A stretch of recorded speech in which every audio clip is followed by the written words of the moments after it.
Hello, Mr. Handsome Streamer. Do you think the current outrage and doom posting of CYRENE, some of the general mindset? Oh my god, a free-to-play seems to be very anti-vertical investment as a free-to-play. Of course we are free-to-plays, right? Of course we are free-to-play players. Of course we lose all of free-to-play zero. Yep, and there are no voting using either. If you think about it in a way, CYRENE could be seen as the most apparent vertical investment with flies.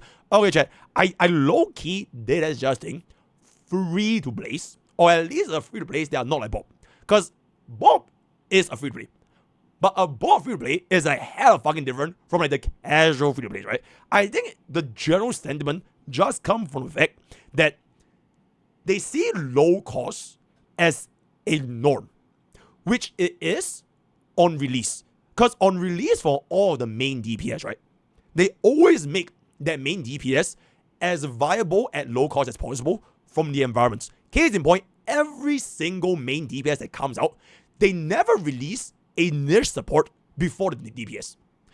Acheron, Jiaoqiu. Firefly, Fuke.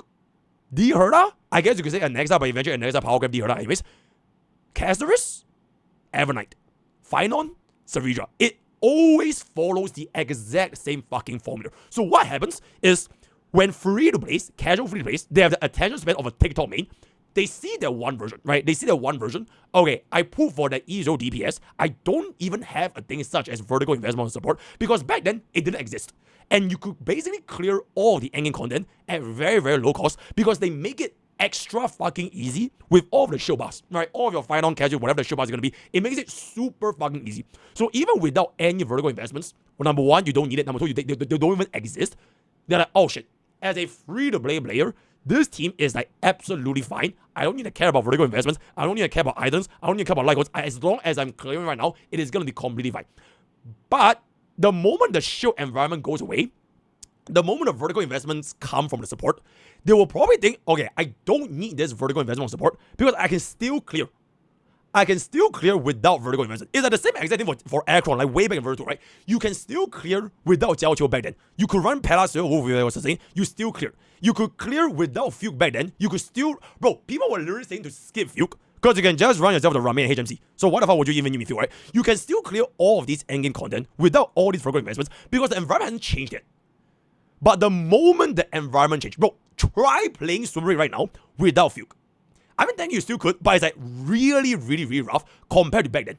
So like the same cycle, it will always repeat and repeat and repeat because people don't see beyond their one version and they go into the mindset of like, okay, you know what? I'm just gonna pull an E0. I don't want to invest in anything, and I only want to pull for the DPS. So when the next version comes along, they see the next DPS. Oh shit, the brand new shiny DPS of version 3. Castoris, Mighty, Anexa, whatever it's gonna be, Fate units, free Archer, all these new DPS, they don't need any cost. You don't need any vertical supports. You don't need any islands. Maybe you don't even need light cones. You still clear any of the endgame content with all these brand new DPS. So what happens is shit. These brand new DPS don't even need supports, and they still clear endgame content way better than my old team, which has zero vertical investment, by the way. So the natural thing for these casual free-to-plays to do is that, okay, you know what? I'm gonna bench my older team because my older team cannot keep up. And I'm gonna pull for the new DPS instead, right? I pull for the new DPS because they are the ones that are clearing current ending content like a lot easier, and they don't even need vertical investment. Like, why do I even need higher scene? I can just sustain with Gallagher, Rame, as well as Shribby, right? I don't need anything because that is the literal rate up version. And the same cycle happens again and again and again and again. So right now, we're literally at a fucking crossroad right before version 4. It is gonna be the same exact fucking thing, right? You go for your vertical investments or you don't go for vertical investments, it doesn't matter because when the version 4 patch comes, it is no longer going to be our Castoris. It is no longer going to be our final. It is going to be the next version 4 archetype. And then you are left with two choices. When you skip out all your vertical investments, you either go for the next version 4 archetype, which is the new DPS, and you forsake your version 3 or your version 2. And when you go down to that path, you basically have wasted all of those strategies that could have otherwise been used if you just stuck to it. And it has been a mindset like this since like way before version 3. Like since version 2, this mindset has been in the free-to-plays because the entire time, the community, especially the free-to-plays, you were taught that, okay, I don't need any vertical investment because E0 DPS on their launch, they're so fucking strong. And then when they are no longer strong, you can just say it's power creep. Right? Power creep, oh my god, he's just a dog game, whatever. But the reality is, at the end of the day, the formula is always the same. It's always DPS, shield the DPS, they introduce vertigo supports, you don't move for the vertigo supports, and then you go into the DPS without the vertigo supports, and then now the shield environment goes away, so you're left with, okay, do I play my shitty old DPS with no vertigo supports, or do I just put the next DPS?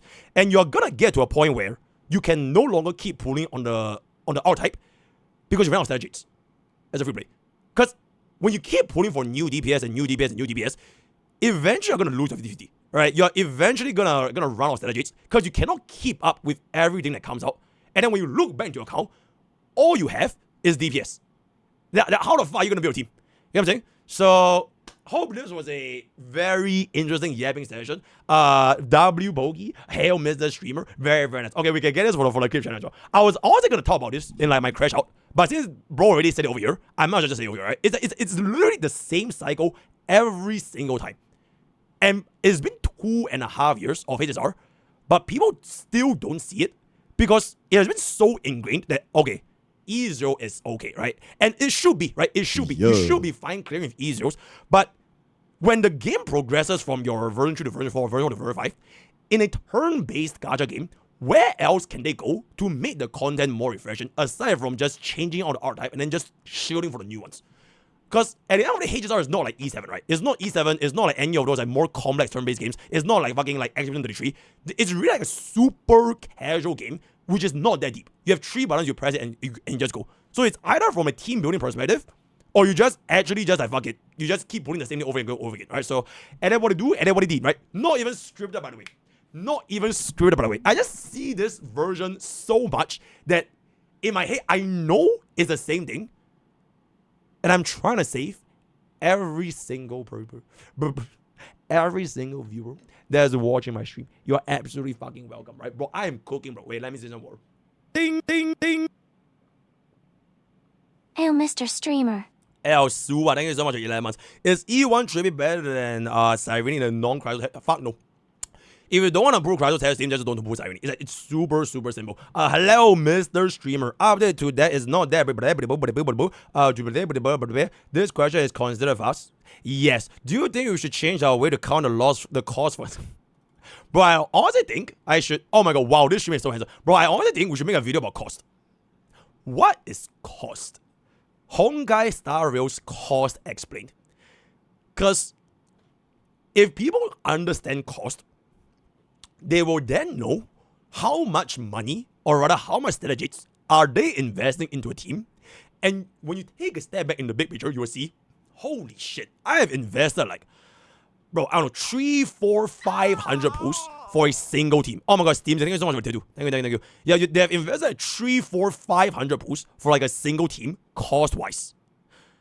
And then, if you tell them the arguments, shit, bro, version 4 is coming, guys. Bro, CYRENE is not gonna buff version 4, right? CYRENE is just gonna buff cross version. I'm not gonna spend anything, right? It's done. I'm just gonna go for the version 4 archetype. But you have already spent those 400 pools in version 3.